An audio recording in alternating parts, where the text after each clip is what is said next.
आप सभी को नमस्कार दोस्तों। मैं हूं जगन्नाथ मिश्रा और हमारे YouTube चैनल पे आप सभी का बहुत बहुत स्वागत है। दोस्तों, आज हमारे साथ में राष्ट्रीय सहारा के वरिष्ठ पत्रकार, ग्रामीण पत्रकार एसोसिएशन के जिला अध्यक्ष अवधेश कुमार त्रिपाठी जी आज हमारे साथ में जुड़े हुए हैं, जो कि आज हम आप इतने लंबे समय से आप जो पत्रकारिता कर रहे हैं, इतना बड़ा आज आपका अनुभव जो हो चुका है, उस अनुभव को हम जानने की कोशिश करेंगे कि आज के टाइम में जो युवा पत्रकार पत्रकारिता कर रहे हैं उनको किस तरीके से करना चाहिए और उनको कोई भी दिक्कत ना आने पाए, तो उस अनुभव को हम जानने की कोशिश करेंगे।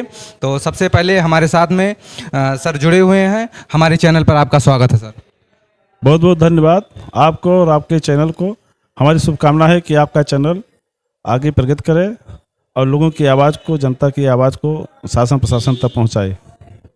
सर, मैं सबसे पहले यही जानना चाहूँगा कि आप इतने वरिष्ठ पत्रकार हैं बस्ती जनपद से, इतने लंबे टाइम से आपने पत्रकारिता किया है। अगर पत्रकारिता को एक लाइन में समझना हो, किसी को अगर कोई समझना चाहे कि पत्रकारिता का क्या मतलब होता है, क्या रोल होता है, तो उसको हम कैसे समझ सकते हैं? देखिए, पत्रकारिता जनता की आवाज़ है। पत्रकारिता को लोकतंत्र का चौथा स्तंभ कहा जाता है और पत्रकारिता पहले एक मिशन के रूप में होती थी, आज पत्रकारिता का रूप और स्वरूप बदल गया है। लेकिन जो साथी पत्रकार बनना चाहते हैं, जो इस पेशे में आना चाहते हैं, वो अगर इस नाते आते हैं कि इसमें बहुत ज़्यादा ग्लैमर है, ग्लैमर को देख के आते हैं, तो मैं यही कहूँगा कि ऐसे लोग पत्रकारिता न करें, क्योंकि पत्रकारिता में बहुत सारी परेशानियाँ हैं, इसके रास्ते में बहुत सारे कांटे हैं। पत्रकारिता वह चीज़ है कि चाहे अधिकारी हो, चाहे नेता हो, चाहे माफिया हो, चाहे क्षेत्र, जो भी ऐसे समाज में लोग हैं जो किसी भी रूप में शक्तिशाली हैं, और जो शक्तिशाली होता है, जिसको जो काम मिला होता है, वो काम करते हुए तमाम ऐसे काम करता है जो नहीं करना चाहिए।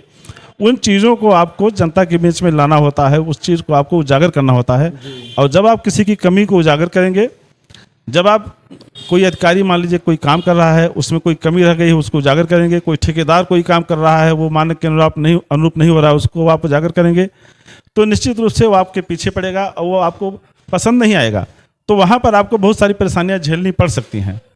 तो पत्रकारिता कांटों भरा ताज है और इसमें वही व्यक्ति आवे जिसको ये हो कि हम समाज की बात को उठाएंगे और ईमानदारी के साथ पूरा काम करेंगे। क्योंकि पत्रकार जो होता है, जो मीडिया होता है, वो आईना होता है, पूरे समाज का आईना होता है। जिसको आईना दिखाने का साहस हो, गलत का सही और सही का गलत नहीं, हूबहू जो चीज़ हो उसी चीज़ को आप सामने लाइए, यही असली पत्रकारिता है। सर, आप कितने टाइम से पत्रकारिता कर रहे हैं?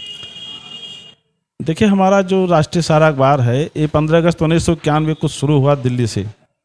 उसके बाद 16 फरवरी 1992 को लखनऊ से शुरू हुआ, फिर गोरखपुर से शुरू हुआ। लेकिन जब शुरुआत हुआ था दिल्ली से, तब से हम लोग खबर भेज रहे हैं उसमें। लेकिन शुरुआत में क्या था कि दिल्ली से खबर छपता था तो हम लोग की खबरें बहुत कम छपती थीं। फिर जब लखनऊ से शुरू हुआ 16 फरवरी 92 से, तो हम लोग को एक पेज मिलने लगा, और बाद में जब गोरखपुर से शुरू हुआ तब तो लोकल एडिशन भी आने लगा है। तो कुल मिला के पत्रकारिता तो मैं 15 अगस्त 91 से ही शुरू किया हूँ और तब से लगातार आज तक मैं राष्ट्रीय सहारा में ही काम कर रहा हूँ। तो 1991 से आप पत्रकारिता कर रहे हैं आज के टाइम में। तो जब से आपने शुरू किया, आप अभी कह रहे हैं कि उतना खबरें नहीं छपती थी, उतना मौका नहीं मिलता था, लेकिन आज के टाइम में लोकल एडिशन भी छप रहा है। क्या अंतर आप तब से और आज के टाइम में सर देख रहे हैं पत्रकारिता को लेकर? बहुत ज़्यादा अंतर देख रहा हूँ मैं। देखिए, पहले इतने संसाधन नहीं थे। आज कोई बात होती थी, कोई घटना होती थी, मैं हरैया में जहाँ से पत्रकारिता कर रहा हूँ, एक महीने टेलीफोन सही नहीं रहता था। कोई बड़ी घटना हो जाती थी तो हम लोग बस्ती से जाके मोटरसाइकिल से और फ़ोन से खबर नोट कराते थे। आज की जो खबर होती थी उसको हम लोग जा करके लिख के लिफाफे में बंद करते थे। रात में जब गाड़ी आती थी अखबार वाली तो उसको देते थे, वो ले जाके देता था तो नेक्स्ट डे छपता था। अगर किसी दिन गाड़ी चली गई, नहीं वो मिल पाया, तो हम लोग बस वाले कंडक्टर को लिफाफा देते थे और कहते थे कि वहाँ गोरखपुर में रोडवेज पर वहाँ बक्सा रखा होगा, उसमें डाल दीजिएगा। और फोटो जो आज हम लोग रात में कोई बात होती है, फोटो के साथ खबर छाप देते हैं। फोटो तब छापना एक सपना हुआ करता था, खबर ही हम लोग छापते थे और लिखते थे। तो दूसरी बात क्या है कि उस समय की जो पत्रकारिता थी, कोई भी घटना होती थी, कोई भी कार्यक्रम होता था, तो हम लोगों को मौके पर जाके कवरेज करना पड़ता था। आज की पत्रकारिता क्या है, जितने लोग घूम रहे हैं, किसी को वो देखे जिसके हाथ में मोबाइल है, अगर कहीं किसी कार्यक्रम में पत्रकार लोग कोई फोटो खींच रहे हैं तो उनके आगे 10 मोबाइल लिए फोटो खींच रहे हैं, कौन लोग हैं पता नहीं है। और हर लोग जो है वो पत्रकार बने घूमते हैं। आप जान नहीं पाएंगे कौन पत्रकार है, कौन बिना पत्रकार का जो फोटो खींच रहा है। और बहुत सारे पत्रकार ऐसे हैं कि कार्यक्रमों में नहीं जाते हैं, घटनास्थल पर नहीं जाते हैं, तमाम व्हाट्सएप ग्रुप बने हुए हैं, उसी से उठाते हैं विषय वस्तु को और खबर बना करके भेज देते हैं। ऐसे में क्या होता है कि बहुत बार तमाम खबरें ऐसी होती हैं जो सही तथ्यों की जानकारी नहीं हो पाती है। लेकिन जब पत्रकार खुद घटनास्थल पर जाता है, किसी कार्यक्रम स्थल पर मौजूद होता है, तो उसको पता होता है, उसको दिखता है मुझे क्या लिखना है, उसमें क्या पॉजिटिव है और क्या निगेटिव है। नहीं जाने पर कोई आपको प्रेस विज्ञप्ति भेज दिया, कोई आपको व्हाट्सएप पर लिख के भेज दिया, तो जो भेज दिया वो आप जान गए।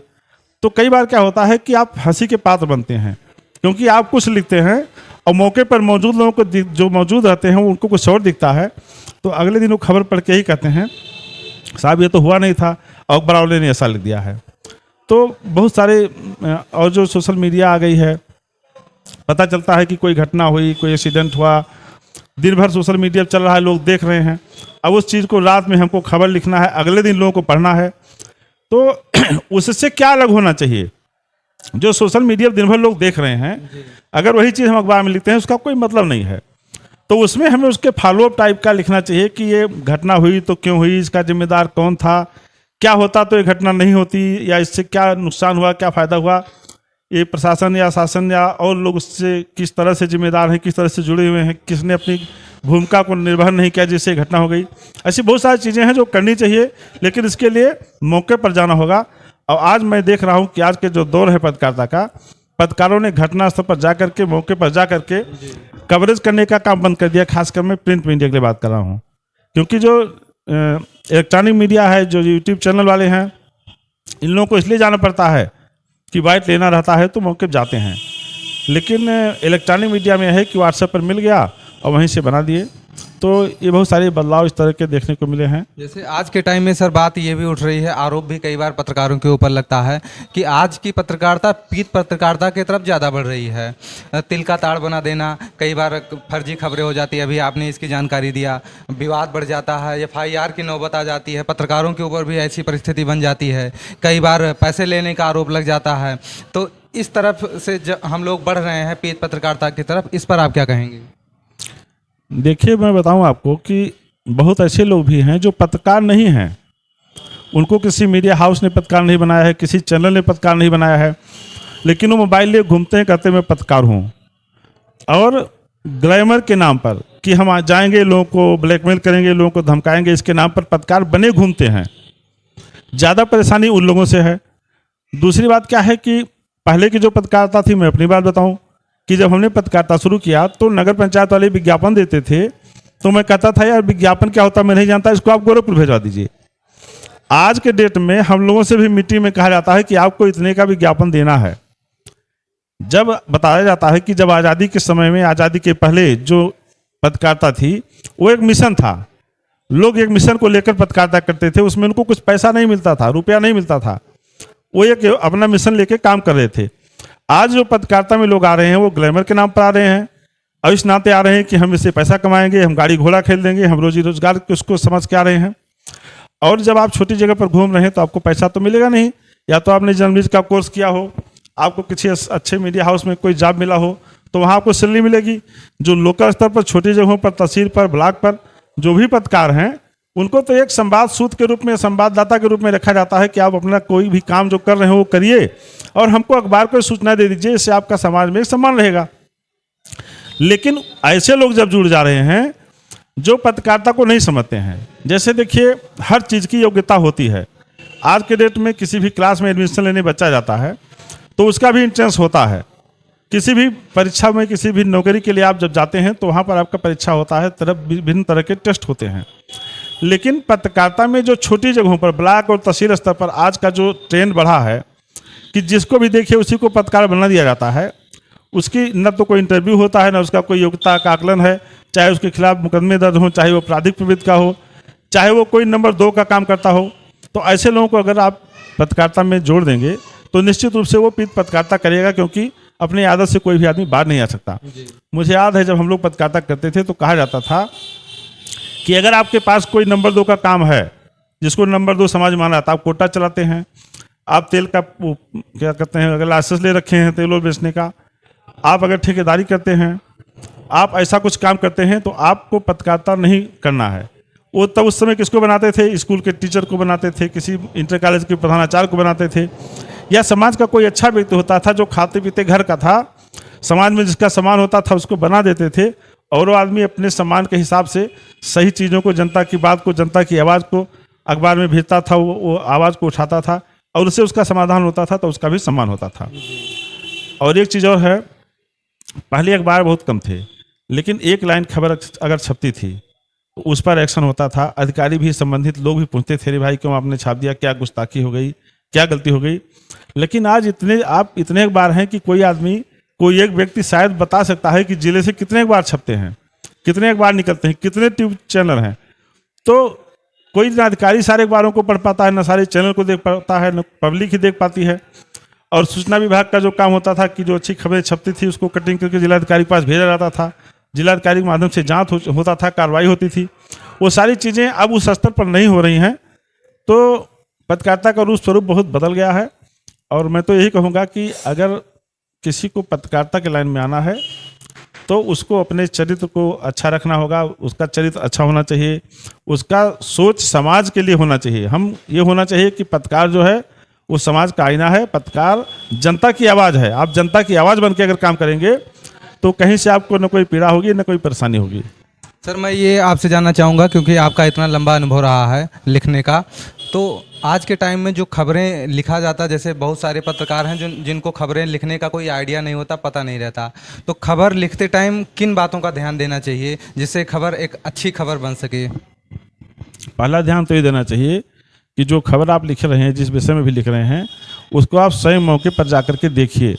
कोई स्टोरी बना रहे हैं, कोई समस्या देख रहे हैं, तो वहाँ भी मौके पर जाइए और संबंधित से बयान लीजिए। अगर जैसे मान लीजिए कोई योजना है, मान लीजिए कोई स्कूल है, स्कूल में टीचर नहीं है, टीचर हैं तो पढ़ाने नहीं आते हैं, या उसमें टीचर हैं लेकिन बच्चे नहीं हैं, या इस तरह से मैं एक उदाहरण दे रहा हूँ। जैसे मान लीजिए मिड डे मील है, बनता है, पता चला स्कूल में बच्चे नहीं हैं और मिड डे मील बहुत ज़्यादा बनता है, या बनता है तो उसमें जो मीनू है उसके हिसाब से नहीं बनता है। ये सारी चीज़ें जब आप जाएंगे, बच्चों से पूछेंगे खाना कैसा मिल रहा है, आप देखेंगे, टीचर से पूछ रहे हैं अगर अच्छा नहीं मिल रहा तो क्यों नहीं मिल रहा है, या स्कूल समय से खुल रहा है नहीं खुल रहा है, आपको मौके पर, मेरा कुल मिला के कहने का मतलब यह है कि किसी भी चीज़ को आप छापते हैं, जैसे किसी योजना में अगर काम ठीक से नहीं हो रहा है, कोई काम ठीक से नहीं हो रहा है, कोई स्कूल अस्पताल ठीक से नहीं चल रहा है, या मान लीजिए कहीं पर कोई कार्यक्रम हो रहा है, उसको आप जाके, तो कहीं भी आप जाइए तो मौके पर मौजूद रहिए और सारे तथ्य को आप अपने स्तर से इकट्ठा करिए।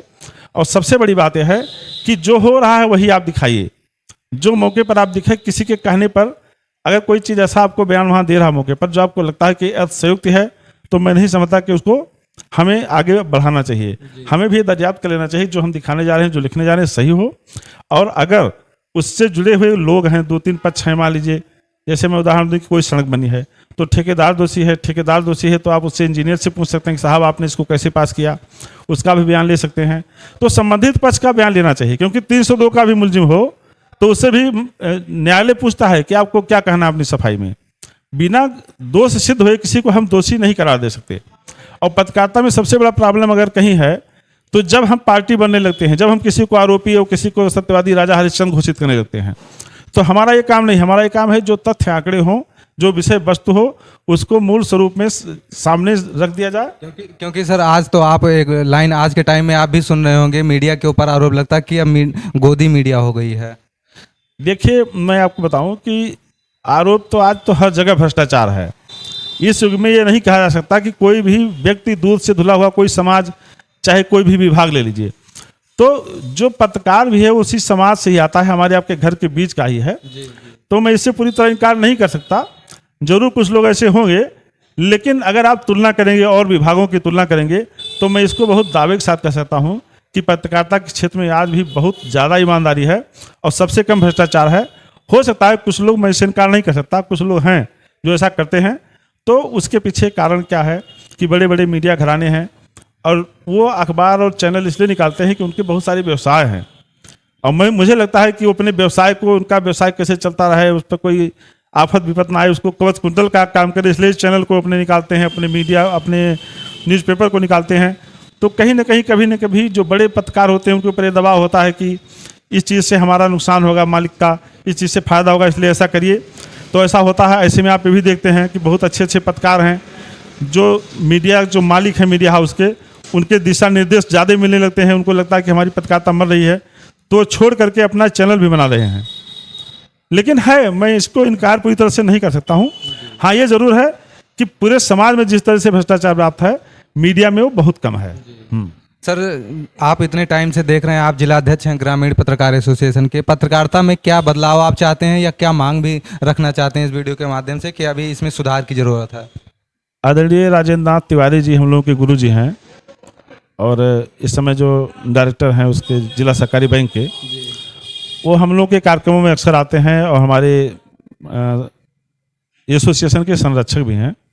वो कहते हैं कि मीडिया जो है ये लोकतंत्र का चौथा स्तंभ है, लेकिन स्तंभ स्वयं है। वो कहते हैं कि जंगल में शेर का कोई राज तिलक नहीं होता है, वो स्वयं राजा होता है। तो उसी तरीके से मीडिया भी स्वयं चौथा स्तंभ बना हुआ है। सरकार द्वारा, शासन सत्ता द्वारा मीडिया के लिए ऐसा कुछ नहीं किया गया है जो होना चाहिए। अभी देखिए, योगी आदित्यनाथ जी ने, माननीय मुख्यमंत्री हैं, उन्होंने कहा कि पत्रकारों को लाभ दिया जाएगा, तमाम देने के बाद क्या उन्होंने पेंशन दिया जाएगा, लेकिन उसके साथ इतनी चीज़ें जोड़ दी गई कि मान्यता प्राप्त होना चाहिए, इतने दिन से मान्यता प्राप्त होना चाहिए, तब उसको सुविधा मिलेगी। यहाँ पर मैं ये चीज़ कहना चाहता हूँ कि जैसे तमाम विभाग हैं, आपके 3 जो तंत्र हैं, चौथा लोकतंत्र भी है, इसमें सरकार को पत्रकारों के लिए कोई क्राइटेरिया बना करके कि जिसमें अधिक से अधिक लोग आ सकें, उनको लाभ एक देना चाहिए। क्योंकि आदमी जो पत्रकारिता करता है उसके पास उसके परिवार को चलाने का, उसके जीवन यापन का कोई साधन नहीं होता है, और मुझे लगता है कि ये सबसे बड़ी बात है। क्योंकि देखिए, आप भी जानते हैं कि हर जिले में एक अखबार का एक व्यक्ति मान्यता प्राप्त होता है। अब एक जिले में 4 तहसील हैं, हरैया तहसील में 6 ब्लॉक हैं, और सारे संवाददाता जो हैं, जो जिले का पत्रकार खबर जिस तरह से भेजता है उसी तरीके से ब्लॉक और तहसील का भी भेजता है। एक अखबार में अगर जिले में 4 पत्रकार हैं तो एक ही को मान्यता मिलेगी, यानी पूरे जिले में कोई भी जो बड़ा अखबार इस समय हैं, आप दैनिक जागरण, अमर उजाला, हिंदुस्तान, राष्ट्रीय सहारा, किसी की बात करिए तो किसी भी अखबार में कम से कम 50, 60, 100 जिले में पूरे संवाददाता होंगे, लेकिन केवल एक व्यक्ति को मान्यता दिया गया है। तो ये चीज़ सरकार को कोई क्राइटेरिया बना के करना चाहिए कि पत्रकारों के लिए कुछ न कुछ किया जाए। और मैं बताऊं कि ग्रामीण पत्रकार एसोसिएशन इसके लिए हमेशा मांग कर रहा है। अभी 22 अक्टूबर को पूरे प्रदेश में हमारे संगठन की तरफ से ज्ञापन दिया गया है कि जो प्रदेश में जो मान्यता प्राप्त पत्रकारों की समिति बन रही है, इधर काफ़ी दिनों से उसका गठन नहीं हुआ था, उसमें 2 लोगों को, कम से कम ग्रामीण पत्रकार एसोसिएशन के 2 लोगों को रखा जाए। इसके लिए हम लोगों ने विधायक और सांसद से भी पत्र लिखवा के भिजवाया है, ताकि जो ग्रामीण क्षेत्र के पत्रकार हैं उनके लिए भी सरकार में अपनी आवाज़ उठाया जा सके, उनको कुछ हो सके। और ग्रामीण पत्रकार एसोसिएशन की लड़ाई पर काफ़ी दिन पहले ही तहसील स्तर के पत्रकारों को भी मान्यता देने की बात सरकार ने किया था, लेकिन उसको अभी तक अमली जामा नहीं पहनाया गया है। हालांकि उसमें यह था कि केवल मान्यता रहेगा, उनको कोई सुविधा नहीं मिलेगी खास, फिर भी उनको वो सुविधा भी नहीं दी गई है। तो इसके लिए ग्रामीण पत्रकार एसोसिएशन लगातार लड़ाई लड़ रहा है। पूरे प्रदेश भर में हम लोग इस कार्यक्रम को चला रहे हैं, समय समय पर शासन प्रशासन से मांग करते हैं और अपनी लड़ाई को जारी किए गए। मेरा ये मांग है, मेरा ये मानना है कि सरकार को इस चौथे स्तंभ को एक चौथा स्तंभ मानना चाहिए, इसको चौथे स्तंभ का दर्जा देना चाहिए। अभी जैसे आदरणीय गुरु जी के शब्दों में बताया कि हम लोग स्वयंभू हैं, जैसे जंगल का राजा बिना तिलक और चंदन के राजा बना होता है, ऐसे हम लोग भी बने हैं। हम लोग अपने आप को मानते हैं। लेकिन आप बताइए, अभी आप टोल प्लाजा पर जाइए तो उसमें एक क्राइटेरिया बना हुआ है कि इस अधिकारी को मिलेगा, इस स्तर के जज को मिलेगा, इस स्तर के लोक नेताओं को मिलेगा, लेकिन कहीं पत्रकारों का जिक्र नहीं है उसमें, कहीं नहीं जिक्र है। तो जब मीडिया की बात आती है कोई सुख सुविधा मिलने की, तो उसको एकदम से वंचित कर दिया जाता है। ये हमारी मांग है, हमारे संगठन के द्वारा मांग है कि इसमें कुछ न कुछ सरकार को पहल करना चाहिए। दोस्तों, अभी तक आप सभी वरिष्ठ पत्रकार अवधेश त्रिपाठी जी को सुन रहे थे, जो कि हमने तमाम सारे विषयों पर फोकस किया पत्रकारिता को लेकर कि आज के टाइम में वर्तमान पत्रकारिता किस रास्ते पर जा रही है, पीत पत्रकारिता कैसे बढ़ रही है आगे। तो इस पर हमने फोकस किया। जो भी युवा पत्रकार इस वीडियो को सुन रहे हैं उन सभी को इससे सीख लेना चाहिए, और इस वीडियो को आप सभी ज़्यादा से ज़्यादा संख्या में शेयर करते रहिए, ताकि युवा पत्रकारों के पास में या ऐसे तमाम सारी भ्रामक जिनको जानकारियां नहीं रहती हैं उन सभी के पास में ये आवाज़ पहुंच सके और उनको जानकारी हो सके। सर, आपने हमारे साथ बातचीत किया और इतनी महत्वपूर्ण आपने जानकारी दिया, इसके लिए आपको बहुत बहुत धन्यवाद। बहुत बहुत धन्यवाद मिश्रा जी आपको और आपके चैनल को। हमारी शुभकामना है किसी तरीके से आप पत्रकारों से जिस तरह हमसे बात कर रहे हैं, समाज के तमाम क्षेत्र के तमाम हर वर्ग के ऐसे लोग हैं जो बहुत अच्छे हैं, बहुत अच्छी बात कर सकते हैं, और मेरा सुझाव है कि उनसे भी आप बात करें। हमारी ढेर सारी शुभकामना आपके साथ है। धन्यवाद।